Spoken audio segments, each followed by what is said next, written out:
right, everybody. What is going on? It is The Truth Told here, and as the title would suggest, we are back with another episode, another exciting episode. We have a longtime friend of the show on tonight, and it is Mr. Thomas Steenburg, all the way from, I want to say BC, Canada, as I remember You're right. correctly. British Columbia, Canada. There we go. Well, I didn't want to say the wrong thing. Sorry we started a little 11 minutes late. I know there's some people in the chat. Sorry about the 11 minutes. I apologize. But we're here, and we're proud now. Thomas, thank you for coming on the show this evening. It's been a long time. Well, that's okay, Corey. I just figure you all your cool guests are used up, so you've returned to the old guy up in Canada again.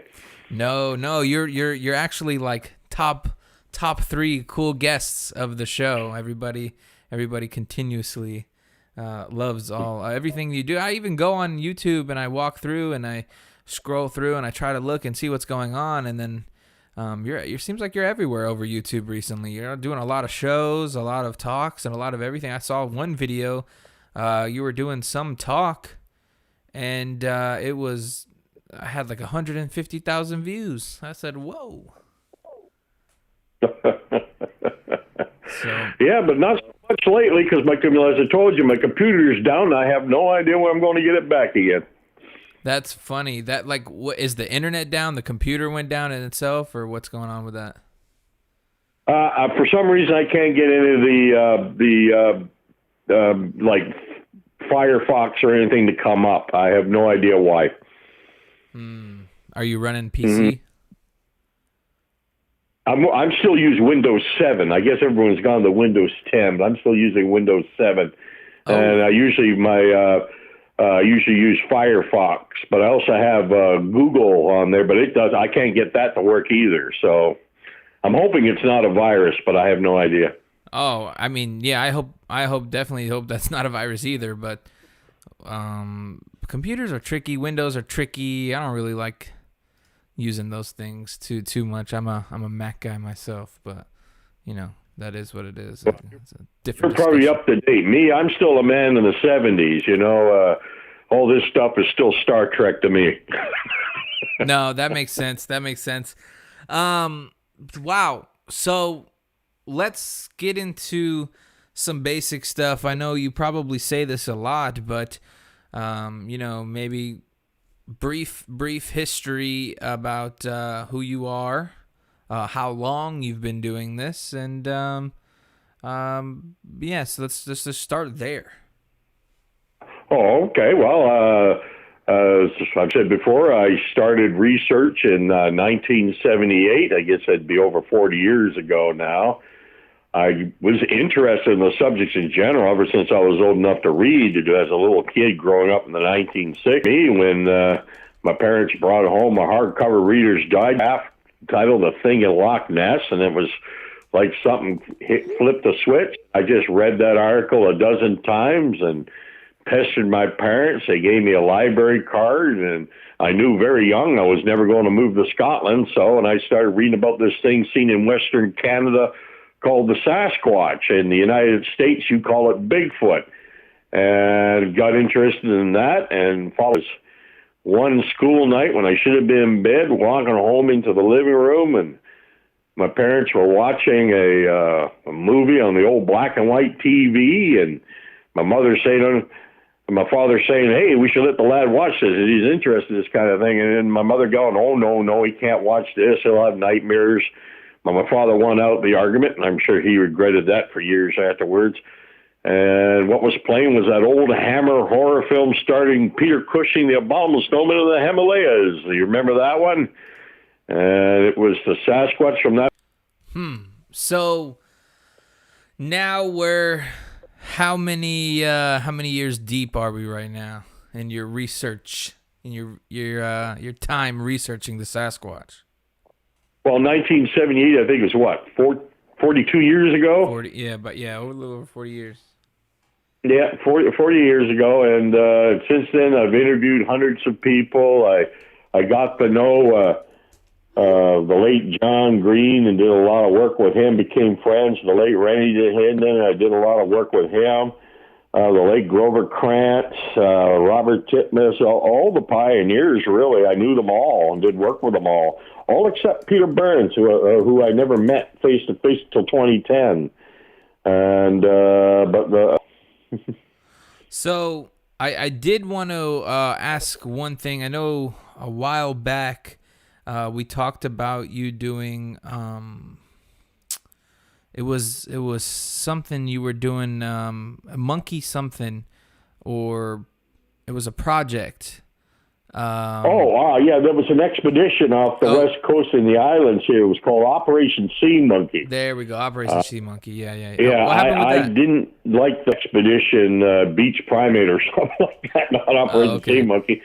But, Todd Neese and Tom Seward and a whole crew of people, we spent a week hopping from island to island because there's hundreds of islands between Vancouver Island and the mainland, all with a large, rich history of sightings and stuff. And we looked all over the place, and we encountered everything that you could think of except what we were looking for. So what year did you guys do that was, or when did you end up finishing it? How long was it? That was late September 2016. 2016. Okay, got it. What did you guys ever put that out? I remember looking for it, but I couldn't exactly find where it was. I found some teaser trailer thing, I guess, on Todd Neese's YouTube channel. Todd Neese was planning on putting out a documentary on it, him and Gunnar Morrison, who was also on the expedition from Monster X Radio. But as far as I know, it has not been released yet. Why it hasn't, I do not know. That's interesting to me because I saw the little thing he made on his YouTube channel. And I saw you were on there, and then there was the Native American guy, Thomas Steenburg. Thomas Steenburg, and I had him on the show before, and he was super cool. I've only talked to him one time, and it was the one time he went on the show, and I didn't even know that he did that operation on there, and so I guess nothing ever came from doing that. As far as I know, the documentary has not been. Sewer was our guide because that's his home area. He's as knowledgeable about sightings up around that area as I am around here, around the Harrison Lake region. He was the perfect guide, and like I said, we encountered everything you can. We might have saw footfalls in the no idea of knowing they were actually Sasquatch in origin. But I tell you, it was creepy, and we heard a lot of strange things. And who knows? We may have been close, but we never saw anything. Yeah. What is that thing you always say about the facts, never deviate or something, never stray? I can't. It's like your tagline. My philosophy has always been stick to the facts and never deviate from the facts. Stick to the facts and never deviate from the facts. That's very interesting because I feel like a lot of people who maybe want to do research or are into research, I feel like that it goes along with that pareidolia, or however you say it. A lot of people are going out there and they're seeing because they're truly seeing things, and it kind of goes along with that. No bullshit research, no BS this or that is I feel like I find a lot more people doing this as like a game almost, rather than trying to find actual evidence of some creature. You know what I mean? It's just, I feel like it's very flooded like that. Well, you've heard me say it before. The Sasquatch field today, in my opinion, more resembles an asylum that's being taken over by the inmates. It's overtaken, like you said, and what is more real than fake out there now? What is, tons of people running out with video cameras. So many people you see on the internet who call themselves researchers, they're not really researchers at all. They're more like religious leaders trying to push a faith rather than researchers trying to find an answer.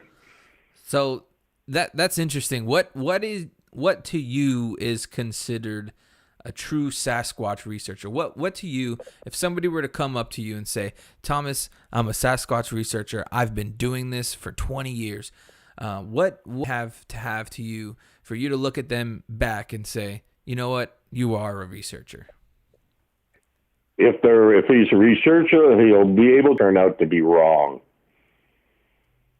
It's quite possible, even though I don't personally believe it, I accept the possibility that the Sasquatch, in the end, may turn out to be nothing more than a great piece of Western Canadian, or to the United States and Bigfoot, and folklore. I don't believe it, but I accept the possibility. So many people today, they are 100% convinced everything they see and encounter and hear is Sasquatch, and they feel it's their job to convince everybody else. Like I said, a religious leader pushing a faith. And as I want to sigh when I hear the religious leader pushing a faith, because there's many people, especially on the YouTube platform now that it's very prominent, especially prominent for people who do what you do, people who do what I do, putting communities and groups together. There's a lot of these dudes who come on here, create these groups, and it is little factions they turn into almost, and the dudes and the quote unquote researchers themselves turn into what people are coming for rather than the truth and knowledge of the true information that they have. And it seems like whatever they put out, whatever they say, instant truth, instant believability factor. It's I don't really like that anymore. It doesn't seem truthful or real to me. That a guy could come on here, group and sect of people and followers that he has, and it's jump to his aid. It's wild. It's wild, especially with not a lot of facts going into any of it. Just he said, she said. Right, and when you criticize them, they get all defensive, and it boils down to name calling and things like that. I mean, I get criticized all the time. I've been criticized for 40 years. But when they criticize me, I listen to them just in case they're right. Yeah. Just in case they're right. It doesn't bother me. But I stick to the facts and everything with facts. When you investigate an alleged sighting, you got to be almost like a cop in a crime investigation. You're trying to get the facts. You're trying to get an accurate picture of what happened, not what you hope happened. It's that's a lot of what it is. It's hoping, wanting to do all of that. So at the end of the day, there has to be some change, I feel, coming on and doing all of this. I feel like there has to be a change. New format, so to speak. I don't know what it is or how to say it, or maybe go back to that old school roots type of thing. But I believe now in today's day and age, everybody just wants to believe so hard that true evidence or true this is all thrown out the window. Doesn't mean anything. If they're, as you say, their little religious, their little cult leader says something, they're all over that bandwagon, no matter what or right or wrong. And that is when people are crazy and nutty and all that other good jazz. Yeah, I used to say in the old days, at least we weren't as bad as the UFO crowd, but we are now. Matter of fact, we're worse. Oh. How was that comparison? Is people, I guess you're right, people look at the UFO people and they go, man, crazy as a bunch of bats. Crazy as this. I guess now, the way everything is now in the Bigfoot world, crazy as this, crazy as that. The dogman phenomenon we got going on right now, I guess that's a lot of crazy. Well, that's another amazing thing. Like Sasquatch has become too boring for some people. So now skinwalkers, shapeshifters, shadow people, you name it, it's all out there. And as for the dogman, until that lady whose name has just gone around my head wrote that book, The Beast of Bray Road, I'd never even heard of a dogman sighting. Now they seem to be all over the place. Yeah, I had her on the show, and I interviewed her, and she went to that ranch. And what do you think about that? Well, I don't think they're Sasquatch or Sasquatch related. I also don't think they're werewolves, or we'd have people killed all over the place. Werewolves in the history of the history of the werewolf, or lycanthrope, or loup-garou, if you were talking about French Canada. Right. And I'm sure if there were werewolves out there, we'd have missing people and people found mauled to death and things like that, and that doesn't seem to be happening. So whatever the dog man is, I have the feeling 98% of it is just people trying to keep a content thing rolling, keep a this rolling. Yeah. Sasquatch is too boring. People see an odd man-like shape, ape-like thing that disappears as soon as it sees you. Well, that's only exciting for a few months. You got to think of something better. So that's what they do.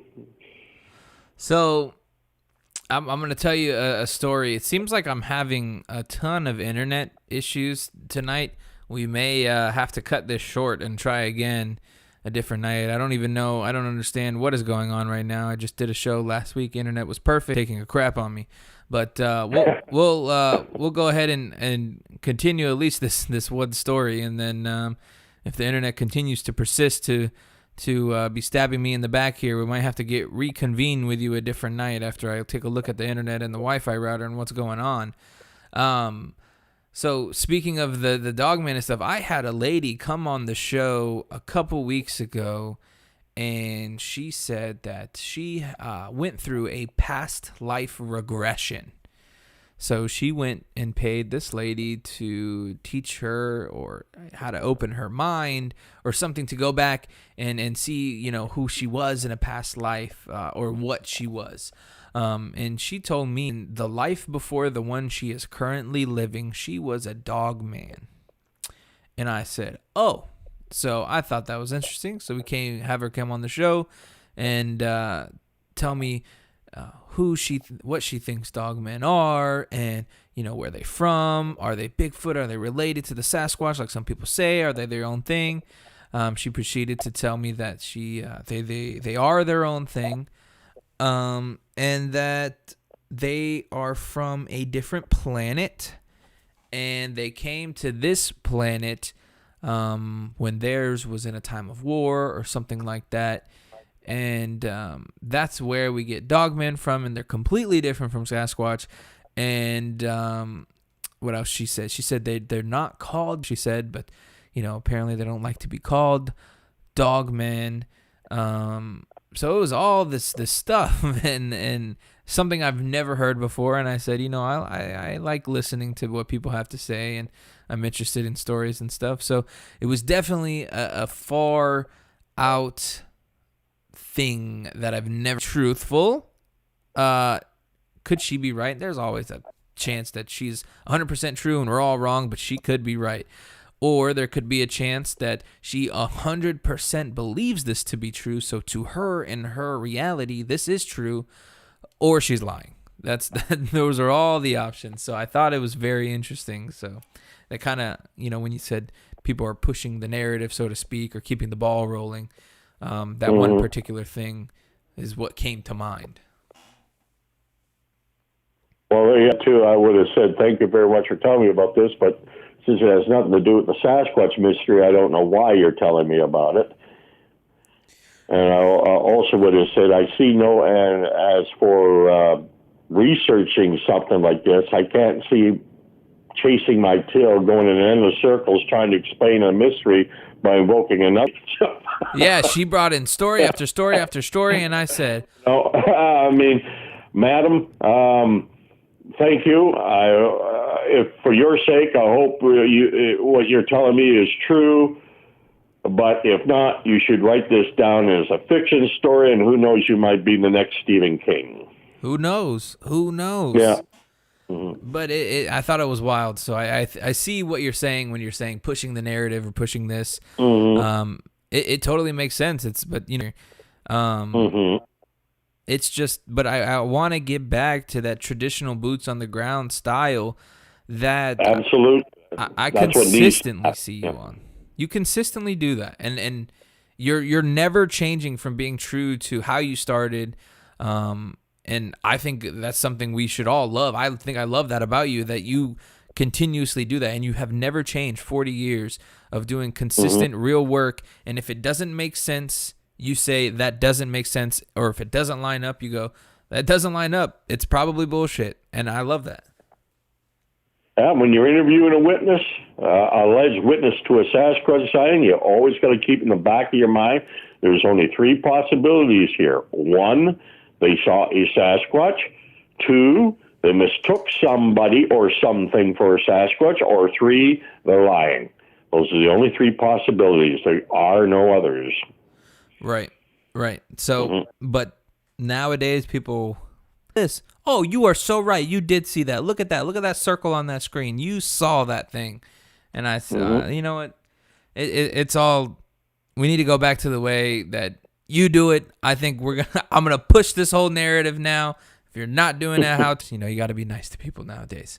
But, yeah, just tell folks who want to start up their own research to stick to the facts, never deviate from the facts.